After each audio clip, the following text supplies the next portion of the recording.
Most importantly उनकी party को ही तोड़ने का काम भारतीय जनता पार्टी करेगी, क्योंकि उनको याद रहना चाहिए उनको बहुमत से कम सीट मिली है। वो कोशिश करेगी हर ऐसी पार्टी को तोड़ने की जहां पे उनको बहुमत अपने आप मिल सके।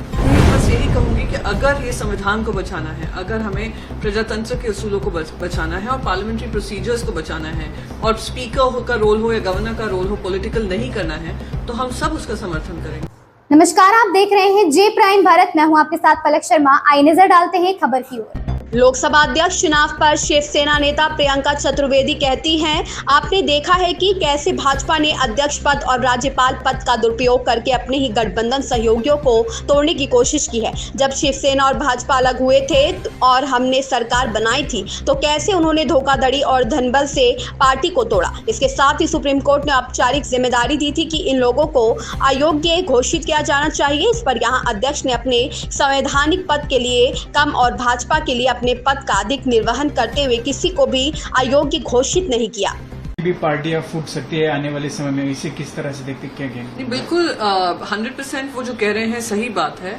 आपने देखा है किस तरीके से एक स्पीकर पोस्ट और गवर्नर की पोस्ट का दुरुपयोग कर भारतीय जनता पार्टी ने अपने ही अलायंस पार्टनर्स को खत्म करने की कोशिश की है। शिवसेना का जब शिवसेना और बीजेपी का अलग अलग हुए थे और हमने सरकार बनाई थी, किस तरीके से धोखाधड़ी से उन्होंने पैसों के बल पर पार्टी को तोड़ा। साथ ही साथ सुप्रीम कोर्ट ने बाकायदा जिम्मेदारी दी थी कि ये लोग डिस्क्वालीफाई होने चाहिए एज पर शेड्यूल 10। पर स्पीकर जो यहाँ पे हैं वो बीजेपी के ज्यादा और अपनी जो पद है, संवैधानिक पद है, उसका कम निर्वाहन कर उन्होंने किसी को डिस्क्वालीफाई नहीं किया।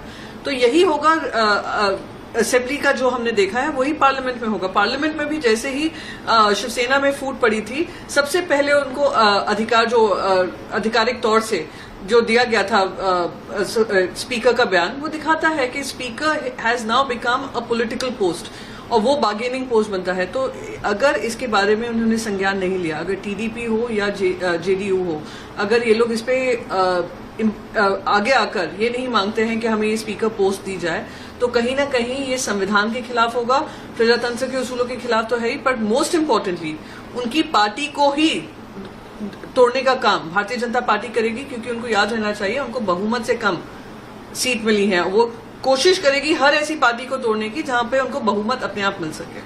अगर टीडीपी अप्लाई करती है तो शिवसेना सपोर्ट करेगी उद्धव ठाकरे की उनको? हम पूरा इंडिया अलायंस उनको सपोर्ट करेगा, क्योंकि ये हमारे इंडिया अलायंस की बात ही नहीं है, देश की ये प्रजातंत्र की बात है, देश के संवैधानिक तौर तरीके की बात है।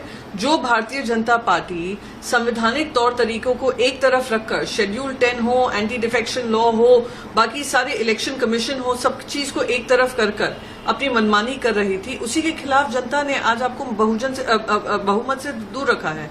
तो मैं बस यही कहूंगी कि अगर ये संविधान को बचाना है, अगर हमें प्रजातंत्र के उसूलों को बचाना है और पार्लियामेंट्री प्रोसीजर्स को बचाना है और स्पीकर का रोल हो या गवर्नर का रोल हो पॉलिटिकल नहीं करना है, तो हम सब उसका समर्थन करेंगे। इस खबर में बस इतना ही। देखते रहिए जे प्राइम भारत।